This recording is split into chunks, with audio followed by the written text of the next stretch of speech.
Well, kembali lagi di TM Gadget ID dan hari ini kita akan bahas soal Xiaomi. Ada apa dengan Xiaomi? Jadi Xiaomi Indonesia itu tanggal 6 April kemarin baru saja melaunching sebuah gaming monitor Curve 34 inci dengan refresh rate 144 Hz.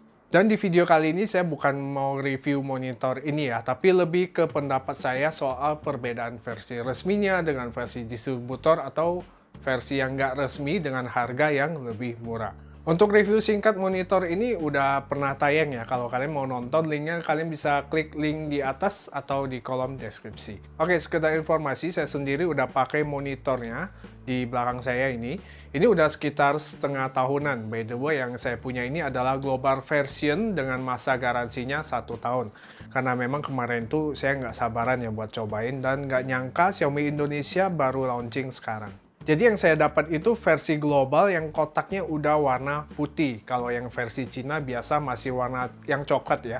Dan itu salah satu perbedaan yang kelihatan dari luarnya. Untuk harganya sendiri versi Cina sekitar 5 jutaan garansinya mungkin dari 7 hari sampai 1 bulan, ada 1 minggu juga. Dan yang global version sekitar 6 jutaan, bahkan ada yang jual sampai 6,8 juta rupiah. Garansinya juga dari distributor selama 1 tahun. Ya ini kurang lebih lah ya, kalian bisa cek sendiri banyak marketplace yang sudah jual dari tahun lalu. Atau kalau malas ketik, kalian bisa klik link di kolom deskripsi di bawah, sudah saya sediain.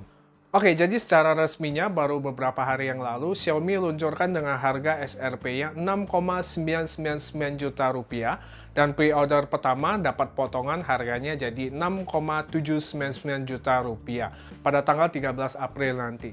Nah, harga inilah yang menjadi perbincangan. Mungkin kalian yang lagi nonton ini juga lagi bingung milih ya, yang mana antara garansi resmi atau garansi yang nggak resmi dengan masa garansi yang lebih singkat. Karena keduanya ini terpaut harga yang lumayan jauh. Oke, dari data-data yang saya kumpulkan, perbedaan secara fisik, untuk beda versi global dan versi resmi Indonesia dari box penjualannya, harusnya kurang lebih sama ya. Boxnya ini berwarna putih dan ada gambar si monitornya di bagian depan. Ya kelihatan lebih bagus lah, lebih berwarna. Manual booknya bahasa Inggris dan bahasa China. Di settingan awal monitornya ini udah pakai bahasa Inggris dan colokan yang didapat tentu versi global yang udah sesuai dengan colokan Indonesia. Sedangkan yang versi China boxnya datang hanya dengan warna natural atau warna coklat kardus. Manual booknya masih pakai bahasa China. Menu awal di monitornya masih pakai bahasa Mandarin, tapi bisa diubah ke Inggris di setting menunya. Kemudian dari segi colokan ini masih versi China yang masih 3 kaki. Untuk monitor stand dan aksesoris lainnya harusnya itu semua sama, nggak ada yang beda. Oke, sekarang masuk soal detail harganya. Kalau dilihat dari angka ya, harga resminya memang lebih tinggi dibandingkan harga versi China yang beredar sekarang di marketplace. Untuk versi global yang saya temuin itu sekarang di harga 6,2 juta rupiah dengan garansi distributor 1 tahun. Harganya selisih sekitar 600 sampai 800 ribuan, ya hampir 1 jutaan lah ya dengan harga resminya. Kalau PO itu di 6,799 juta dan harga normalnya itu 6,999 juta rupiah. Untuk versi China tentu jauh lebih murah ya, kurang lebih itu sekitar 5,5 jutaan. Garansi distributor juga sekitar 7 hari atau semingguan. Mungkin ada garansi yang lebih lama, tapi tentu ada harga yang harus kita tambah. Dengan selisih harga segitu, mungkin buat saya bisa beli speaker seperti Edifier ini. Karena Xiaomi monitor ini belum ada built-in speakernya, ya jadi harus beli lagi, atau beli aksesoris lainnya. Dan kalau bandingkan dengan yang global, 600 sampai 800 ribu itu juga lumayan ya. Mungkin bisa dapat speaker Logitech yang harganya 400 ribu sampai 500 ribuan. Nah, sekarang kita bahas soal garansinya. Versi China dan global itu adalah garansi distributor. Bedanya apa? Dari beberapa ulasan di marketplace yang saya baca, sebenarnya sama aja ya. Tinggal kalian pilih aja mau garansi yang lebih lama atau cukup dengan garansi yang 7 hari sampai 1 minggu, atau mau yang lebih lama ada yang 1 tahun. Dari sekian banyak unit monitor yang diproduksi dan dijual, pasti ada beberapa yang trouble atau ada masalah setelah penggunaan beberapa lama. Masalahnya kita juga nggak tahu apakah dalam 1 minggu, apakah 2 minggu pemakaian, 7 bulan pemakaian, atau mungkin 1 tahun lebih pemakaian. Kalau tokonya masih aktif dan masih terima klaim, bisa kita ajukan, tapi kalau nggak, pembeli juga bingung ya harus klaimnya kemana. Dan untuk setiap toko ketentuan klaimnya juga beda-beda ya. Pastikan kalian baca dulu sebelum beli. Kalaupun bisa klaim pasti butuh waktu juga. Paling cepat ya ganti baru. Atau kalau agak lama si penjual mungkin harus klaimnya ke China situ. Mungkin bisa 2-3 minggu. Atau bisa servis sendiri ya macam-macam ya. Sedangkan untuk versi resminya harganya memang lebih tinggi karena memang ada pajaknya. Untuk klaim garansinya harusnya sama dengan produk Xiaomi lainnya. 1 tahun dengan service center yang jelas, store-nya juga jelas. Maksudnya kelihatan lah ya, brandnya jelas di Indonesia. Bukan tipe toko yang goib kalau barangnya itu habis. Jadi untuk jangka panjang menurut saya versi resmi itu kita nggak perlu khawatir lah. Oke, jadi semuanya balik lagi ke kalian mau beli versi yang mana. Semuanya nggak salah, semuanya juga bagus. Unitnya harusnya sama semua.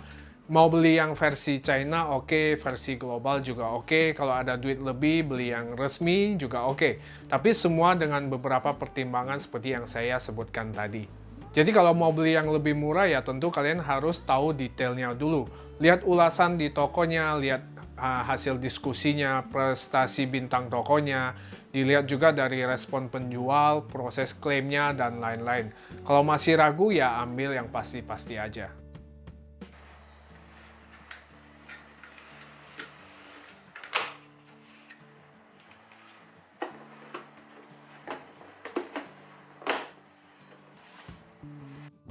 Sedikit review untuk saya pribadi selama pemakaian sampai sekarang sih monitornya saya suka ya. Dari segi warna dan ketajaman layarnya bagus. Walaupun kalah tajam dengan resolusi 4K, 1440p ini udah lumayan di kelas 34 inci. Refresh rate-nya 144 Hz, kalau dibuat main games udah mulus, layar lebarnya juga buat multitasking mantap banget. Buat nonton dan editing apalagi. Untuk saat ini sebagai user Xiaomi monitor 34 inch ini saya udah puas banget deh. Udah cocok dan pas buat keperluan saya. Build quality-nya juga bagus dan solid, stand-nya sendiri itu dari full besi. Portnya juga lumayan banyak, ada 2 HDMI, 2 DisplayPort.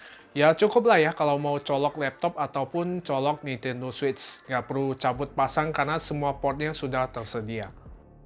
Tapi memang agak telat si Xiaomi Indonesia ini baru launching sekarang. Di tahun ini sudah banyak brand yang mulai berlomba membuat monitor dengan fitur oke dan harga yang oke. Ya intinya Xiaomi bakal dapat saingan baru. Apakah monitor curve Xiaomi 34 inch ini masih bisa menjadi yang terbaik di tahun ini? Kita lihat saja nanti. Oke, jadi semua yang saya jelaskan itu murni pendapat saya. Mungkin dari kalian ada yang mau nambahin atau mau koreksi, boleh langsung aja di kolom komentar. Sorry jika ada salah kata, dan akhir kata belilah sesuai dengan kebutuhan. Saya Trejo Moses pamit, kita ketemu lagi di video selanjutnya. God bless.